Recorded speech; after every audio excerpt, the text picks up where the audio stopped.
Uranchimeg Tsultem, also known as Orna Tsultem, will speak to you this afternoon. As I've tried to catch most of you to tell you, we have some very unfortunate news, and perhaps Orna can speak a bit more about that. But the good news is that Orna Tsultem, who is an expert on this topic, will be able to tell you all about the art of our artist who is unable to join us. And I invite you to join me in welcoming Orna. Well, good afternoon, everyone, and thank you very much for coming for our event today, which is the beginning of a 3-day conference.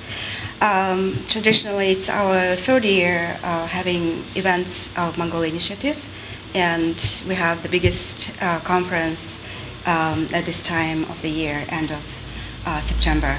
This year, it's on the topic of Mongolian Buddhism. Before I turn into the topic of today, I would like to deliver unfortunate news that the artist, without any reason whatsoever, was not allowed to enter the United States. And it happened very quickly. Within 24 hours, she was very badly treated at San Francisco airport, and Customs and Border Officer, whose name we know by now, put her allegations that she is trying to make profit in the United States. Even though she had documents that she is a part of this cultural event, they didn't check on her documents, but they canceled her visa. They threatened her that she would sent to the jail, and eventually she decided on her will to leave the country. The Berkeley International Office on top of this case, and the consulate was informed, but before we could do anything, no information was disclosed to us, and behind the scenes, while we were trying to do anything about it, she was deported, and all her belongings were taken away from her, and her phone was given back to her in Incheon airport. This is when she contacted me, and she told that she had to leave, unfortunately.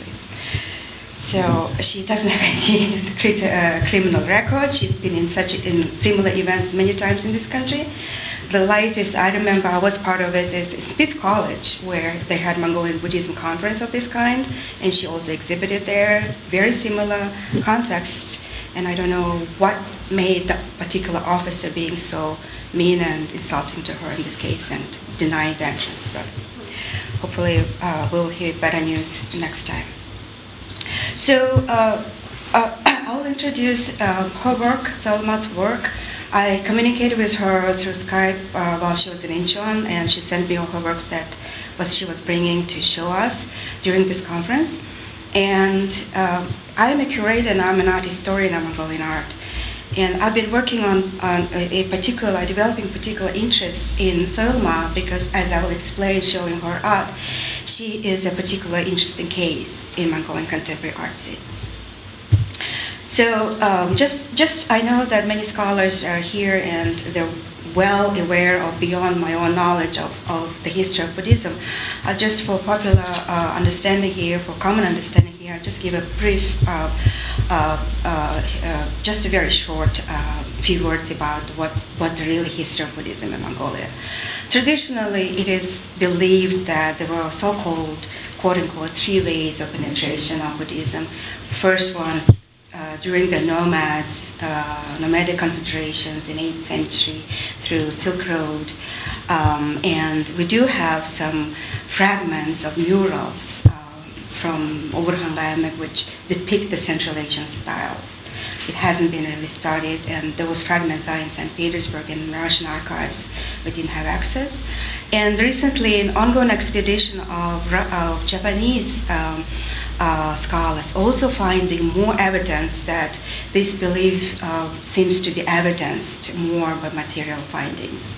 Then the second penetration is, of course, the Sakya alliance of Kublai Khan during the imperial court, when the entire court, especially his wife Chabi, was a devoted practitioner of Buddhism, and the Sakya monk Pakpa, Chogyal Pakpa, was invited to the court as promoted as a very prestigious position of washi or national preceptor, and starting this particular type of a government, statecraft known as a Buddhist government. The third one, which is still the tradition of which is still going through this time period, is the Gelug connection through Qing court, when the institution of Dalai Lamas was really founded and established and took power with specifically aid of Mongols, different Mongol groups, different Mongol ethnic groups. And the Gelug Qing Buddhism became most widespread. Massive conversion of nomads really happened during this late period, during the Qing period, and continued until the last Kang of the Mongols, age of Tsundoba 1924, when he passed away. And as soon as he passed away, his monastery was turned into Ulaanbaatar, or the Great Hero, the capital, and the slow destruction of the tradition happened. So traditionally and scholarly, we understand the Mongolian practice of Buddhism is specifically Mahayana and Vajrayana traditions and rituals. So I'm going just to show that Buddhism is not only about belief system, it's not only about the rituals, but it's also brought a lot of cultural innovations, architecture, temples, as you see here. One of the first Vajrayana centers, Ektanzu, which what we see remained here is maybe only 1/3 of what used to be. And the photographs, all photographs of the temples that once were in Mongolia, but among those 1,050 monasteries, each monastery having about 20-30 temples, and all these temples do not exist anymore. Only 2 temples survived since this purges in the 1930s. And not only art and architecture, but also art was introduced, and we talk about this Qing period specifically because we have a lot of art from that time survived, unlike the previous periods. With this on the right corner, we see some clay statues of Buddhas that were excavated from 14th century Tsoktik Sum, or temple of the imperial period. So expeditions are bringing new knowledge, but specifically from the later period, we have much more art surviving. And this is a tradition was completely destroyed and completely left concealed, and during the 20th century, throughout the 20th century, during the socialist period. 1990, when the country opened up, the taboo was lifted on the religion and on the practice.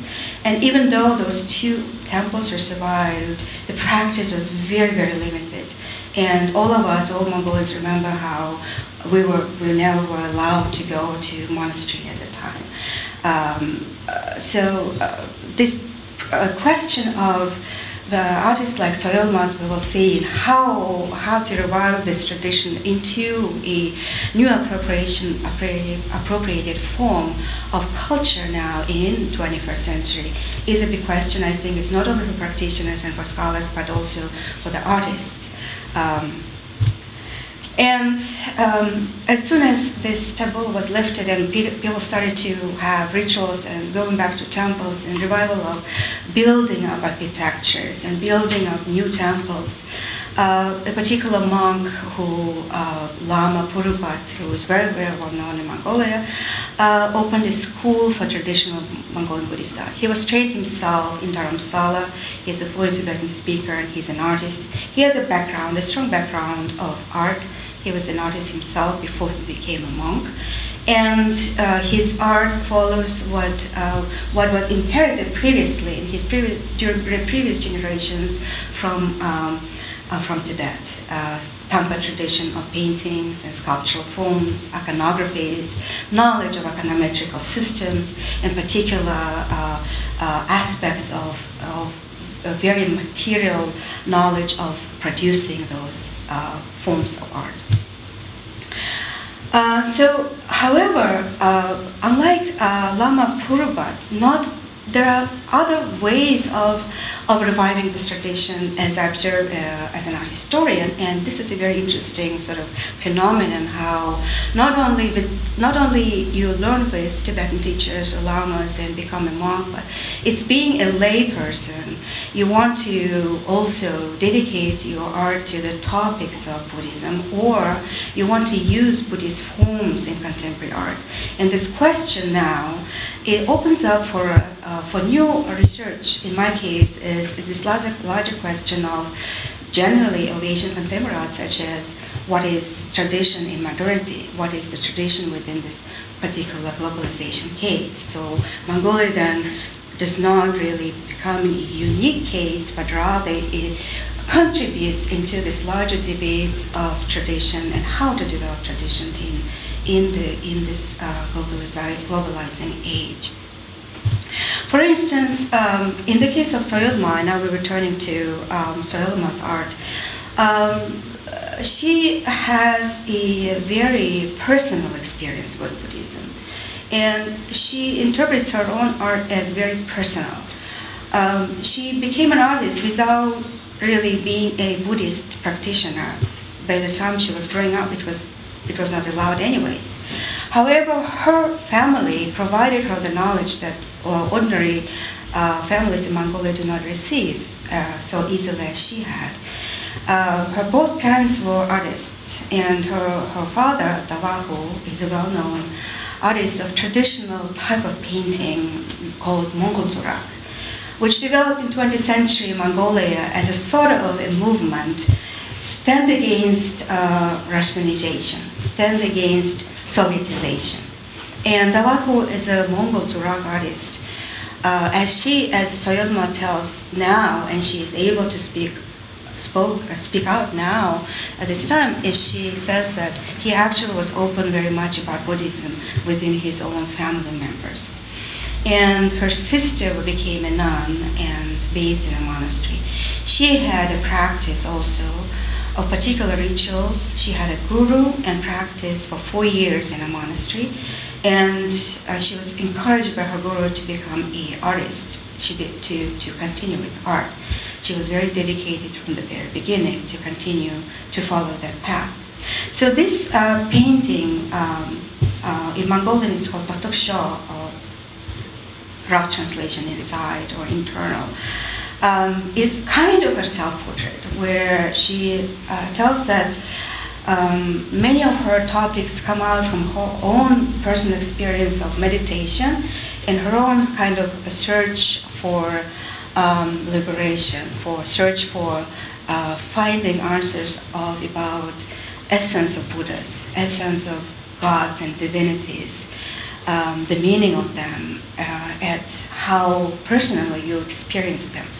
And in this case, you will see that the particular media is modernism. Through modern art form, she creates the very free types of shapes, where not only she has her own vision of herself meditating, but she interprets the Buddha inside of her, the particular Buddha that she meditates upon as Samantabhadra. So those of us who know the iconography of Samantabhadra, we do not see this particularly iconographically followed as Samantabhadra. Samantabhadra's vahana is usually elephant or lion, but there is no vahana here. There is no vehicle for Samantabhadra. So it is a Buddha, but her vision of this, according to what Soyolmaa sees it, is meditation specifically on emptiness. Samantabhadra, as a main divinity or emptiness, brings her meditation of emptiness. And she wants to meditate on Samantabhadra, specifically in this Yabyum position. And without going further into this tantric meaning of Yabyum and this bringing together of prajna and means, she specifically wants to herself to develop that energies, that's why she makes her arms to becoming four, multifold, and she becomes sort of not a ordinary vision of a human being. Her whole body, in other words, transforms. She has a number of paintings with the topic of meditation specifically. So while I was going through her art, I sort of see a particular topic she either intentionally or based on her personal experience, she's sort of more favoring in depicting. And meditation, in this case, for instance, in this one and the next one, where she sort of highlights again the not only the transformation of the body itself, but also how this one-pointed vision of meditation is sort of a very, very slow and a gradual process, and how is it a very difficult process as well. It's not given at one time effort.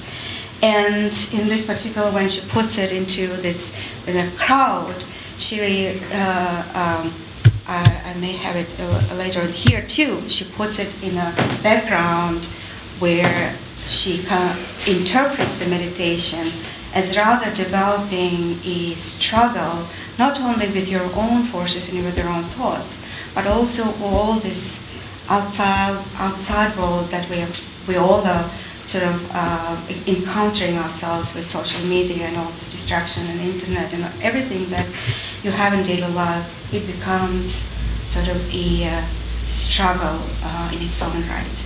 So meditation is not about the personal encounter, but it's also a struggle that elevates, in this case, the chakras of energies and developing those chakras into the particular power centers that would overcome this background of all this distraction and all this sort of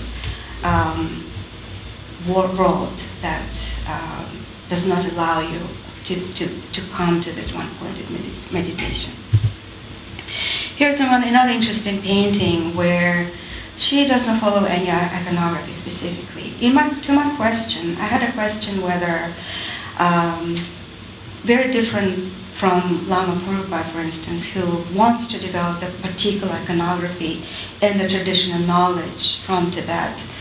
She wants to be completely outside of that tradition. Even though she follows the knowledge of the Buddhas and Bodhisattvas, and she has her guru to go to ask questions of the meanings and the essence. She has the translated texts from her sister, who is a Tibetan translator, lots of on her right. And she has those sadhana texts, which describe the iconographies of the Buddhas individually, in the poetic form usually. She also has those praises to Buddhas and divinities, also translated in Mongolian. All is available and she reads them.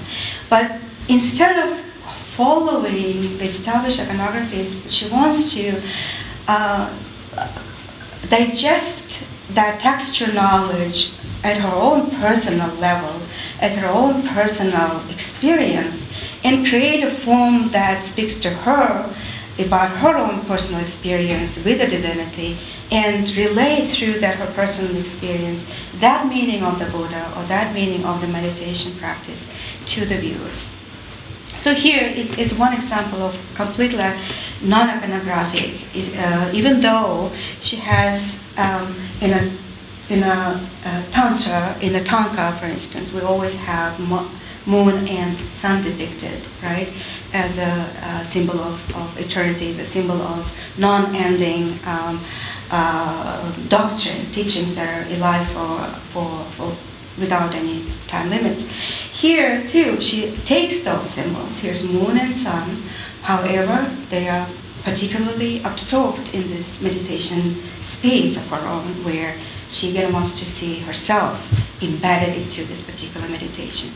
Again, her image of the Buddha is not about the Buddha that is detached and alone, but it's the Buddha that is struggling in this noisy world of more modern, specifically in Mongolian case, it's a transition period, and reminds me very much, again, it's a mind vision, reminds me very much the building of the Golden Buddha in 2006, where Gurudeva Rinpoche chose this particular location in Ulaanbaatar, where it sits right below the cultural monument about the Soviet heroes. So the location was very intentional, but the entire surrounding of buildings and the transformation is visually giving that contrast that Soyolmaa's art is also, I think, visually is giving us that sort of juxtaposition of what she understands and experiences as her personal dedication to on the search. So Buddha, so what is it for her? What is that meaning? Unlike the practitioners who would follow the daily practice and rituals and pujas, she has some background on textual knowledge and on textual understanding, but again, she forms into this particular personal vision, right? This one particularly, it seems to me, was very much influenced or inspired by Gurudev's Golden Buddha, which is standing right in facing towards facing towards north to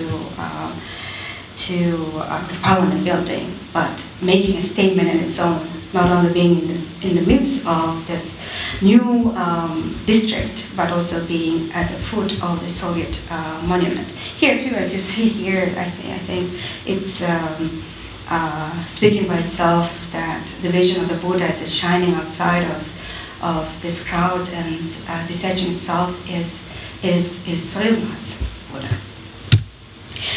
And then a number of images also along the same sort of vision of the assembly of Buddhas, where they're coming together to help the sentient beings, or it's also assembly of Buddhas, or Buddha sort of standing as a juxtaposition of not only the transformation and the transition, but also as here, as becomes that personal alternate self in you.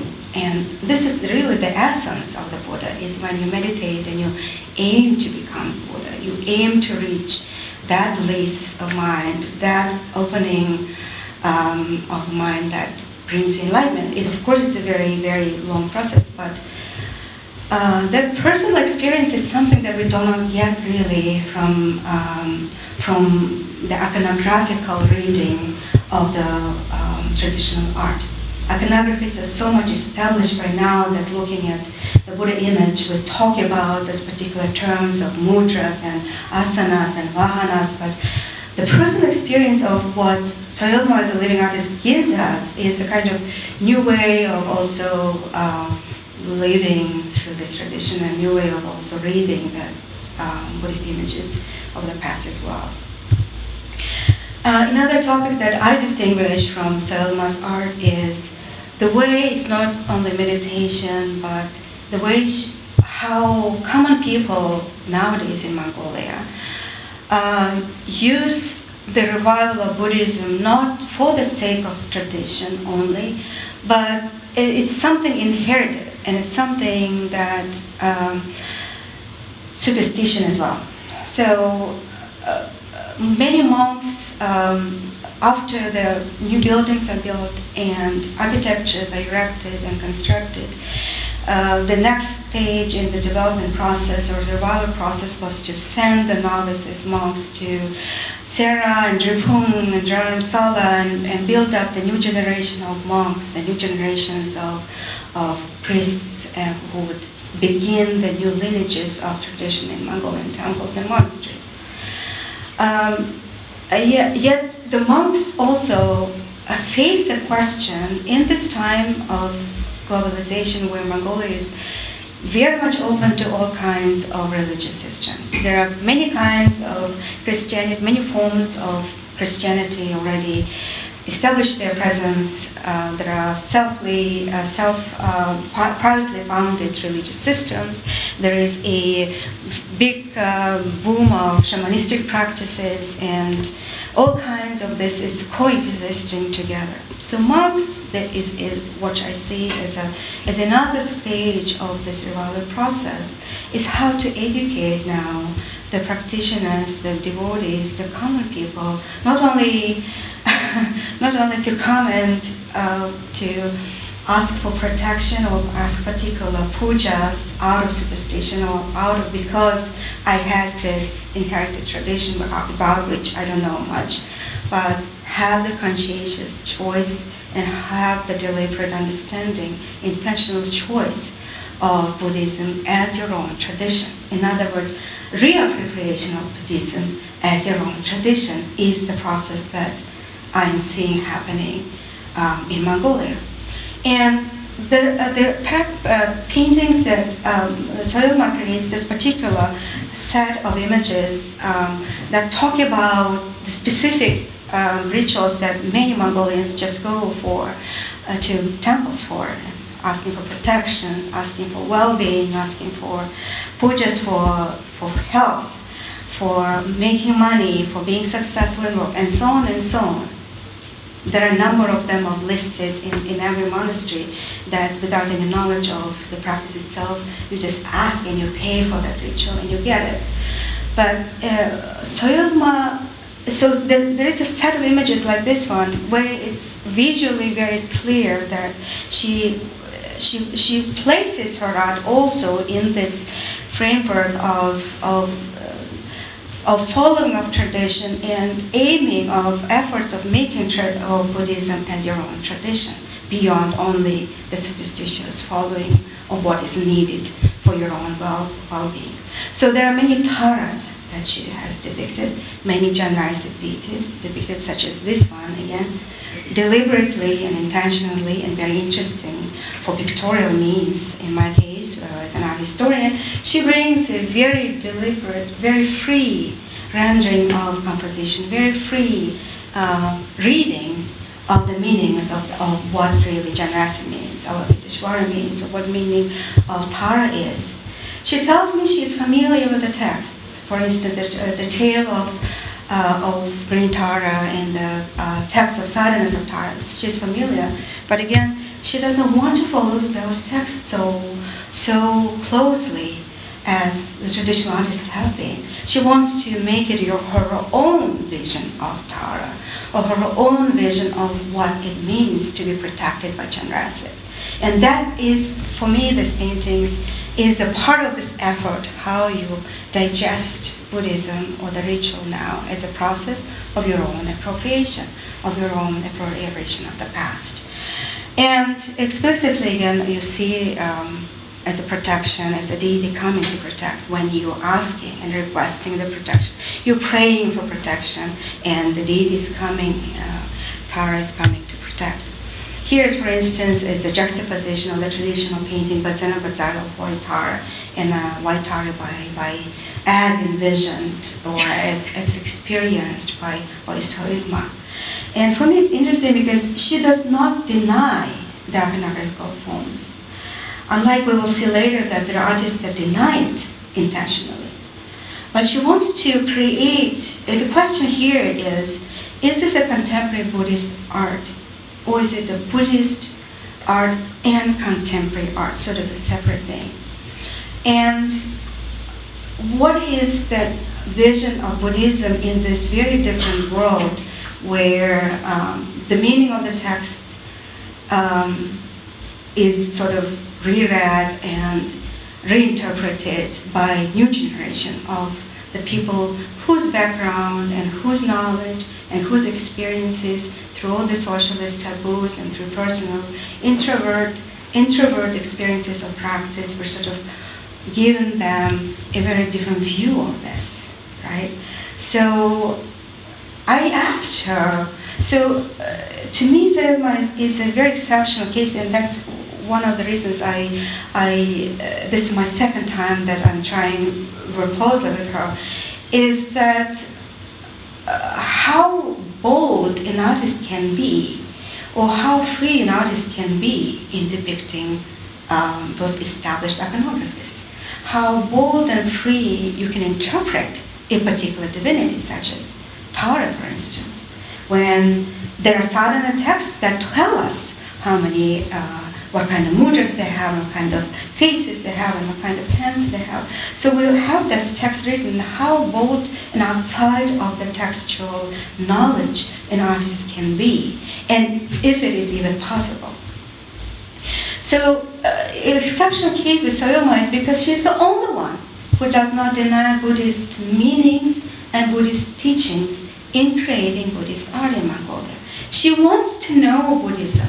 She wants to know Buddhism based on her own practice of Buddhism, based on her own knowledge of texts, of tradition, of history, of making art, and make that her own knowledge accessible to the new generation of viewers, instead of, unlike a different way of accessing this past, as Lama Prabhupada was doing, which there is possibilities all kinds. So she's the only one, because when I ask around other artists why there are no any other artists who follow this way, Buddhism has been in Mongolia for centuries. We have texts and volumes of texts written about Buddhist practices, and we had numerous art and we have numerous architectures. But why contemporary artists do not really follow of Buddhist themes? Why they're not interested in Buddhist narratives? And one answer I always get is they're very conscientious of their ignorance. They do not want to enter the realm where they're not feeling knowledgeable about. They do not know history of Tara, or they do not know texts of Tara, and either they have to copy different kinds of Tara traditions, or go to Dharamsala or find Tibetan teachers to practice with, as Lama Prabhupada did. Or they just don't feel bold enough to become a Buddhist painter or an artist. I've spoken with a number of artists who tried, and then they just didn't feel that they can do it. There was a fear inside of them that always stopped them. But Soyolmaa is the only one who sort of overcomes that fear and creates a very, very unusual images that not only speak about her own vision of Tara or other divinities, but also those efforts, social efforts, of reappropriation of tradition at a personal level in Mongolia as your real tradition of the Mongols. So here is, for instance, it's a very explicit way how she places the practitioners or devotees when they come and lay people and ask for protection from green Tara in this case. Or several images when they have the kinis now coming and watching over the safety and well-being of the entire village, right, of the entire settlement. And then or the Buddha comes and watching over the mother and the child. It's very explicit what this Victorian means. And she, so the effort of her own, not to follow the superstition or not to follow the inherited tradition, but to make it your own is what I see is invisibly happening here in Soyolmaa's art. So how did she come beyond her own personal encounter and her personal background of having such a fortune to have artists, family, Davaakhuu and Uranchimeg, her father, Mongol artist, her mother was an artist for embroidered art, and because in 20th century you were not allowed to depict Buddhist themes and Buddhist deities, she tells me now that they did behind the scenes, behind the doors. They constantly were sort of practicing Buddhist art. And her father would make sketches and her mother would make the embroidered tankas, but it was never sort of shown during the 20th century. And it's not only the case. I found many artists were actually doing that during the 1970s, 1960s, 70s, and 80s. But it's also, when she became a nun for a short time, the particular ritual pujas that she received or initiation that she received from her guru was, the reading she got was Milarepa. So her first book that she was introduced about Buddhism was Milarepa's Namtar, text about Milarepa, which was translated very historically, very early times in 17th century by Lipton Khan. But we have numerous images of Milarepa. But again, just like the cases we have if we look into this wonderful art in Eastern Tibet, we have artist Choyin Dorje, for instance, where just very similar case to me, parallel to what is happening in this contemporary art, is that the vision creates a new form of the deity. Choyin Dorje's case as well.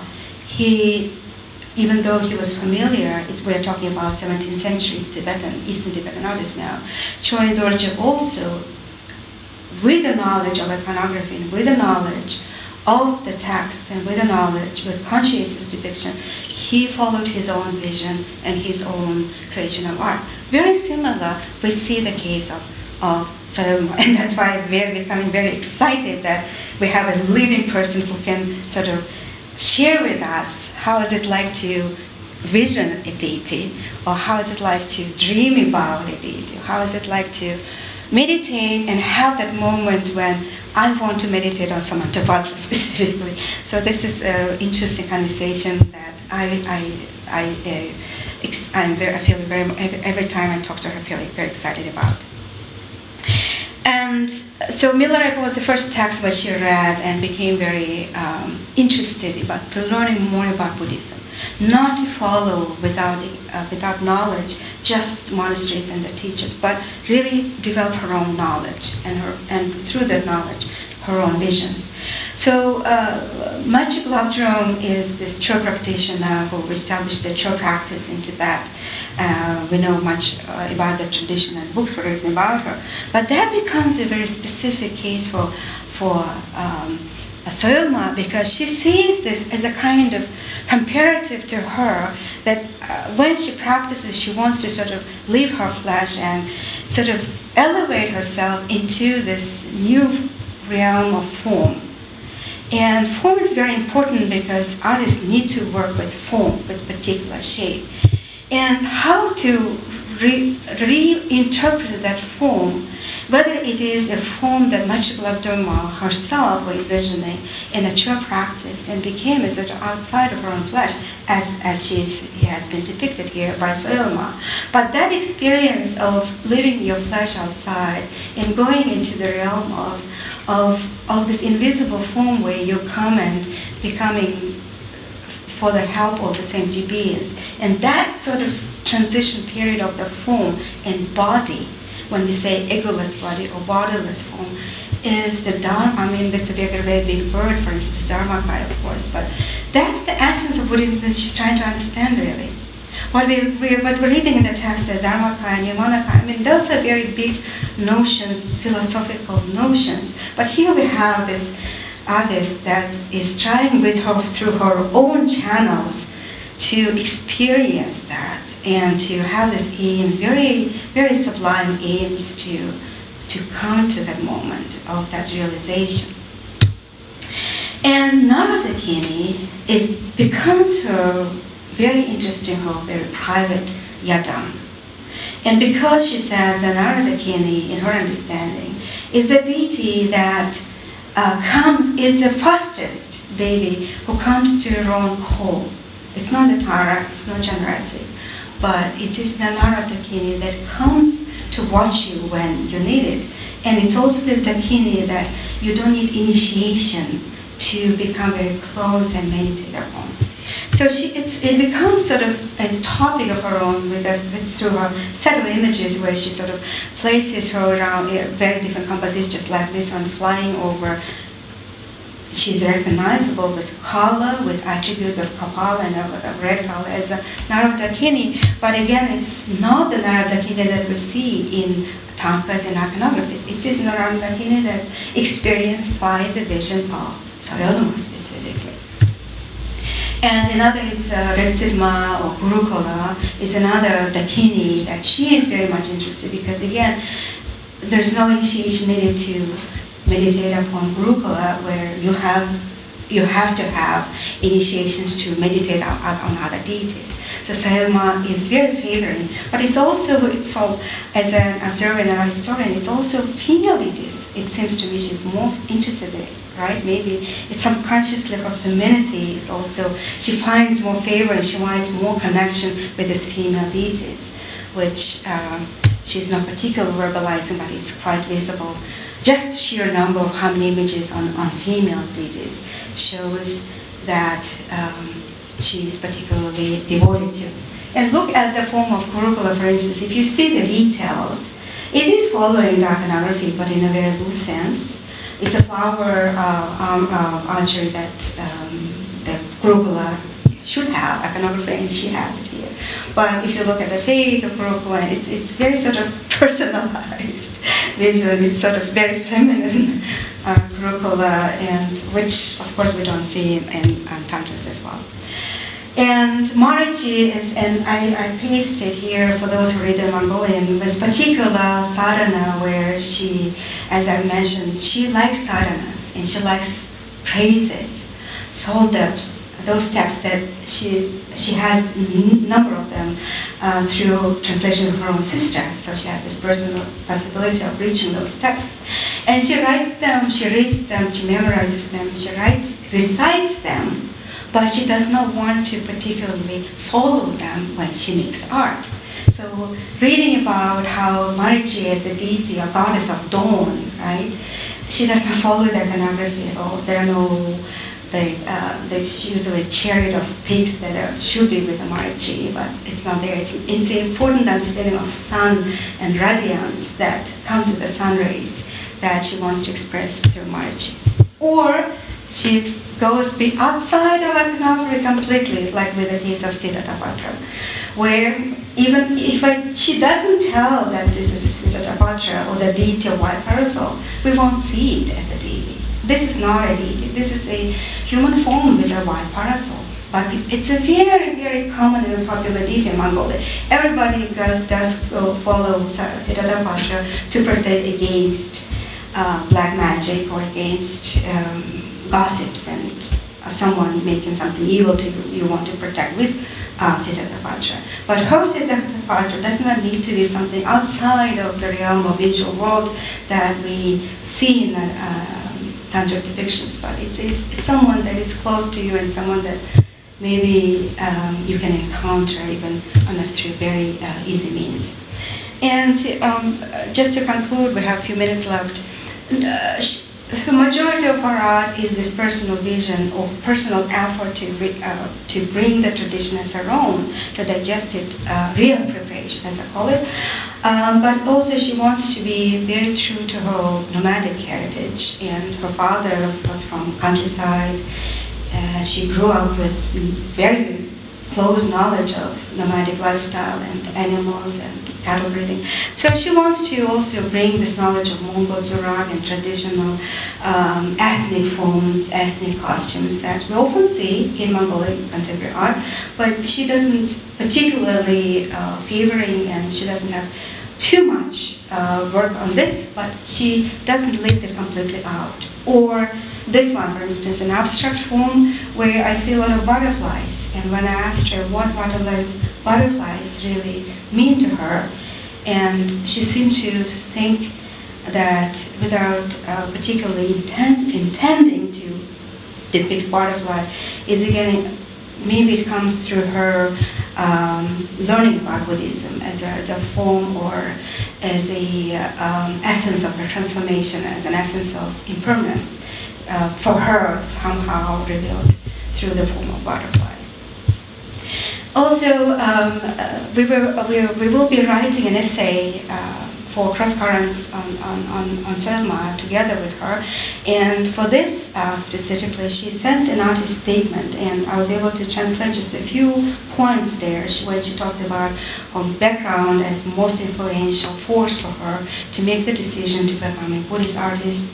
Then she wants her art to be a pictorial praise to the divinities, not a follow of the texts, but its own praise of the divinity, each the divinity that she depicts. She sees it, it's her praise to the particular divinity. Then she talks about, in this artist statement, that she wants to sort of call or embrace sentient beings, her art, embracing sentient beings for enlightenment, for further meditation, to ease that struggle for the meditation. In Mongolian, she says that datlach, so sort of embrace and call everyone under this particular art that encourages and inspires you to further ease the struggle for the meditation through personal meditation process specifically. Then she talks about that her art, she wants and aims, and she creates her art to provide light for bringing enlightenment for all her audience. And she is aware that her art is limited, and her art cannot embrace the majesty and of all the Buddhas and divinities, but her sense and her feelings of them, personal experiences, what she sees and perceives, should be also delivered and accessible for her own audience. And in the end of the artist statement, she put her point that she does not put herself outside of nomadic heritage, aligning herself only with Buddhism as her single tradition, but she is aware and she is respectful to her nomadic background as well. And in the end, a few moments, I would like to ask those specific research questions that I am working on, and that's why it's been topic of my courses and a topic of my writings about contemporary art. So Soyolmaa has this very personal encounter with Buddhism and personal conscientious choice of Buddhism as her tradition. But there are many artists, as I mentioned, who, out of fear, out of respect to Buddhism, they do not wish to depict Buddhism. Yet, the number of artists they do use Buddhist forms, such as Basanjo, for instance. Here, there is a textual beginning of Omani Padme form, and there is divinity forms that are coming from Buddhism. Peaceful manifestations here put into shadow with the contour lines, but the majority of the composition is taken by the wrathful manifestation of these Dakini forms. Or here it's a very political image where he actually gained quite visibility, Basanjo, in Asian biennales and triennales. He gained the first exclusive rights for representation in Hong Kong, in Han Art Gallery, and through that he went to residence in Fukuoka Asian Art Museum, because the using of these Buddhist forms in a contemporary context for him was to remind about the political statement, or remind about the critical responses to the societal, political, economical, transitional questions that that we're facing. So here we have 76 members of the parliament, sort of completely exaggerated into this pictorial transformations, and the divinity standing and galloping on the horse with a English word saying truth and paradise. So it's a political statement. The deity forms of the Buddhist forms here not serving the Buddhist meanings at all.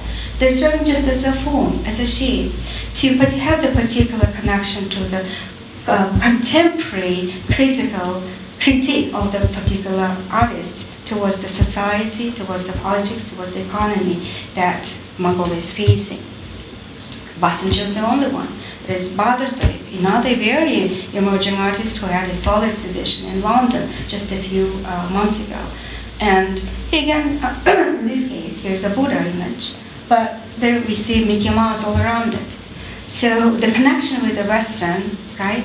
It's interesting in Mongolia, and it's new in Mongolia, but how about the meaning of the Buddha here, right? Is it the connection with the commercial Buddha westernization of Mongolian society we're talking about? Or it's nothing about Mongolia as such, but more about East and West, as it was the case, for instance, in Tibetan art of Gongpa Gyatso.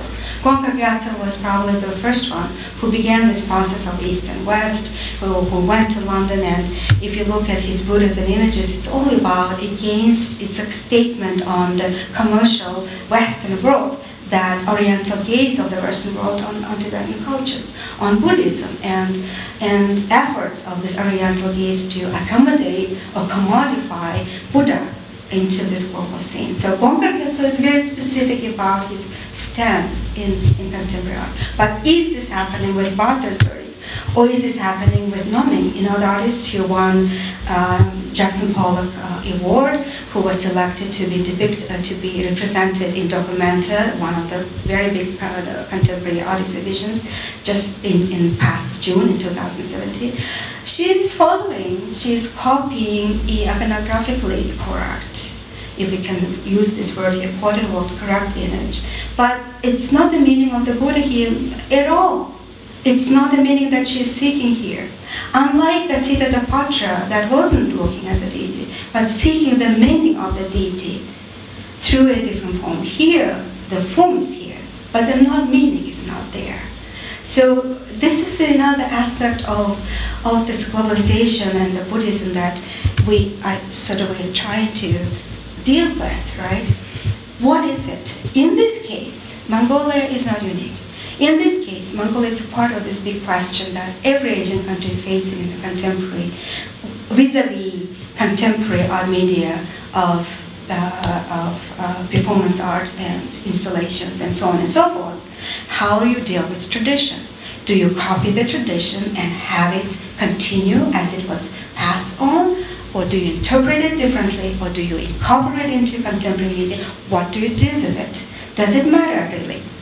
And it's not only a question there for the artists, but as we have seen at Asian Art Museum a couple of years ago, and hopefully some of you have seen that exhibition, in the exhibition called Gorgeous, curators also struggle with that question. They also pose the question, what is the tradition?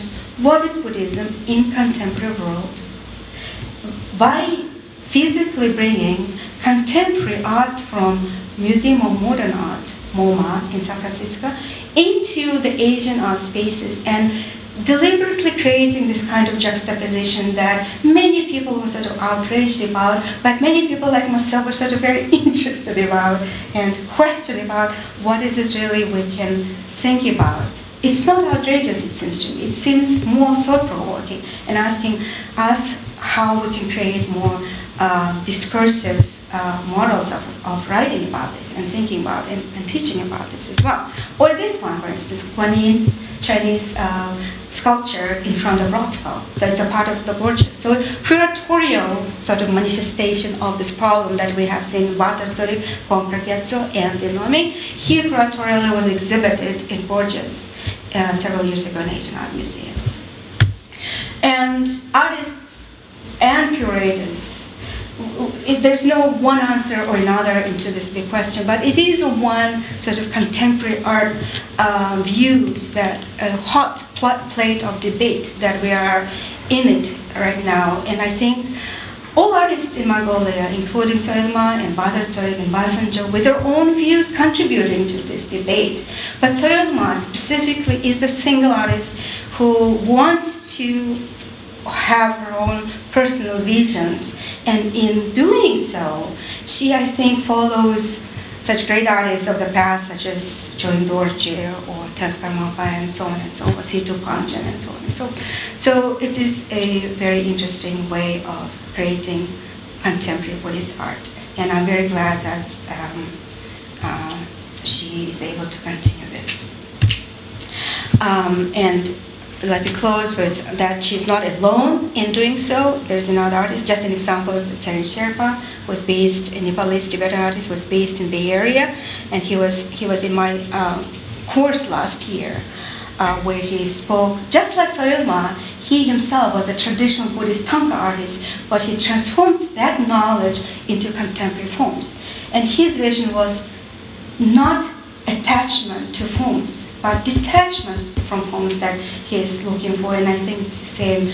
We have kind of very interesting conversation between Tserin Sherpa, although they're not connected, they don't even know each other, but the same sort of efforts are given in Soyolmaa's art and in Tserin Sherpa's and different artists' works. So again, we will be continuing this through our research and writing. Hopefully We will work with Cross Currents to make this article happen. My first version of this article was published.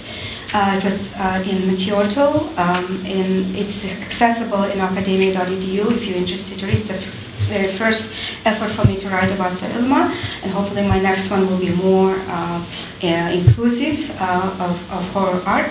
And she welcomed you to write to her. She gave her address. Then if you want to connect with her, contact her, ask questions. Maybe you want to see more of her art. She has her own website. Feel free to do so. She is back to Mongolia by now. Thank you so much. I want to express our thanks to Orna, who, of course, was not expecting to do this presentation and had to put it together very quickly, so we're very deeply grateful. Orna is not only a Ph.D. from Berkeley in History of Art, she is also a co-chair of the executive committee of the Mongolia Initiative. We're going to take a couple of minutes to set up, and then we invite you all to come to a little reception that we'll have, and at 4 o'clock or slightly after, we'll be continuing on with the keynote for the Mongolian Buddhism Conference. Thank you.